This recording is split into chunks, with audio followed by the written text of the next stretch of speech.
Hello Virgo, Sun, Moon, Rising, and Venus signs. Kamusta kayo? Sana po'y nasa mabuti kayong kalagayan. Welcome back po sa Star Tarot. At kung bago kayo rito, welcome din po kayo. Please subscribe, like, share my videos, and leave me a comment kung nakaresonate kayo. Thank you. So, first card po ninyo, we have You Are What You Think. So, think positive thoughts. Okay? So, napakagandang reminder ito, di ba? Na dapat aware talaga tayo. We are conscious talaga, di ba? Sa kung ano yung iniisip natin. Make sure na positibo, mabuti lang iniisip natin. Di ba? Kasi, yun ang eventually makikita mo sa 3D reality mo eh. Kung ano yung iniisip mo, yun ang eventually makikita mo, may experience mo sa buhay mo. Kaya napakahalaga, napaka-importante na maganda lang, mabuti lang ang iniisip natin para na maganda at mabuti rin yung may experience natin sa ating 3D reality. Alright? So we have, remember your angels are always there to guide you. Okay? Ah, kasi nga 'di ba, lahat naman tayo merong naka-assign ano na angels sa bawat isa sa atin. We have guardian angels assigned to us, that are meant to stay with us, 'di ba, habang tayo nabubuhay. Kaya always remember, no, na nandiyan sila lagi para gabayan tayo, protektahan tayo, 'di ba? To keep us safe at all times, yung ganon. Kaya never ever hesitate to ask for help, no, from your guardian angels. Call on them, 'di ba? At lagi silang nandiyan para sa atin. Your inner strength can and will move mountains. Okay? Yung lakas ng loob, tibay ng dibdib, 'di ba? Natin that is going to help us, 'di ba? Move mountains, ika nga. Kaya dapat matuto tayong lakasan lang natin ang ating loob, magpakatatag tayo. Kasi kapag matatag tayo, matibay ang loob natin, kahit anumang problema, hindi tayo kayang tumbahin 'yan, 'di ba? Kahit anumang problema, hindi tayo titiklop, 'di ba? Kaya kailangan lang natin na laging malakas, no, or lagi lang natin lakasan ang ating loob para malagpasan natin lahat ng problema, 'di ba? Maharap natin ang kung anumang takot, yung mga ganyan. So, by the way, maraming salamat for subscribing. And if you haven't subscribed yet, subscribe na kayo. And also, maraming salamat din for not skipping the ads. Malaking bagay po yan sa akin. And also, please click the join button sa baba ng video kung gusto po ninyo na mag-join kayo sa membership. Okay? So, we have yes, you are correct. Sabi dito, you have listened to your inner guidance and made a wise choice to keep moving forward. Parang ano to, sign ito sa inyo. 'Di ba? Maaari na naghihingi kayo ng confirmation, no? Siguro Virgo, meron kayong pinagdadasal and maybe you are asking for confirmation kung tama nga yung iniisip ninyo, kung tama yung plano ninyo, kung tama yung susunod ninyong gagawin, no? So, yan.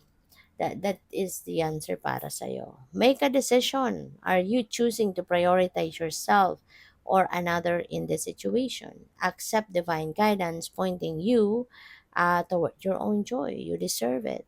No? May gabay din sa inyo. No?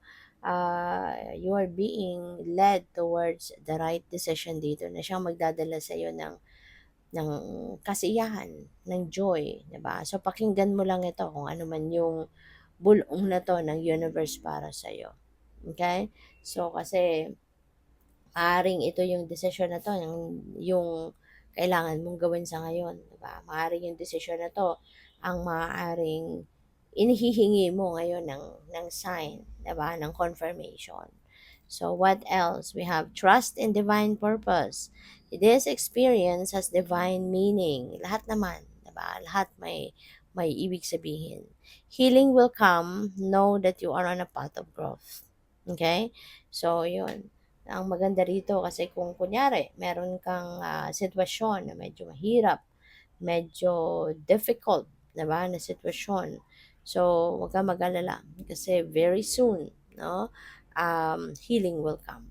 Okay? Very soon, magkakaroon ng healing ang sitwasyon ninyo, magiging mas maayos na yan, na kung ano man ang inyong pinagdadaanan at makakakuha ka din diyan ng kaginhawaan, 'no? So, what else? We have take control of your thoughts. Your thoughts are creating your reality. Have faith and stay focused on the outcome that you truly desire. Yan, parang ano lang siya, parang magkadugtong lang, no, ng first message ninyo na you are what you think. Kaya just think positive thoughts. Ganon din ito, no? Reminder ito sa inyo na take control of your thoughts. Dapat mabuti lang, maganda lang. Kasi kung ano yung iniisip mo, yun ang nagiging realidad mo. Kung ano yung laman ng isip mo, yun ang makikita mo. Sa buhay mo, yun ang may experience mo. 'Di ba? Kaya kung um, ano man yung expectation ninyo, ano man yung hinahangad mo na ma-experience mo in your life at a certain period of time, 'di ba? Yun ang isipin mo. Okay? Yun ang isipin mo. Para nang sa gayon, yun talaga ang mangyari. 'Di ba? Kasi 'di ba, yung iniisip natin, whatever thought we have, that becomes our feelings, that becomes our emotions. At kung ano nararamdaman natin, yun nagta-translate yun into our actions. Yun ang nakabase diyan sa nararamdaman natin, yung ano natin, yung mga ginagawa natin, yung actions natin, 'di ba? At ano ang resulta niyan? Siyempre, ang magiging resulta niyan is kung ano yung ano natin, kung ano yung makikita natin sa ating 3D reality, kung ano yung mangyayari 'no, sa ating realidad. So, 'yun ang mangyayari diyan, 'di ba? 'Yun ang makikita mo sa realidad. Kaya kailangan talaga na kinokontrol mo yung isip mo. 'Wag kang mag-e-entertain ng negative thoughts, 'wag kang mag-iisip ng negatibo para yung makita mo sa realidad mo is talagang mabuti, maayos lang. Maganda lang, 'di ba? Positibo lang, 'di ba? Kaya focus ka sa kung ano yung outcome 'no, na gusto mong mangyari and, act accordingly, 'di ba? Para na yun talaga ang ano, yun talaga ang makita mo. Kung ano yung ine-expect mo, yun ang makita mo, 'di ba? As much as possible. So, what else? We have pray from the heart. Prayer really can move mountains. Reach out to the divine with your heart's concerns and watch miracles unfold. Ayan. So, baka ang iba sa inyo hindi na masyado nakakapagdasal ngayon, ano? Virgo. Kaya paalala ito sa inyo. Pray from the heart. Diba? Kasi prayers are really powerful. Prayers can really move mountains.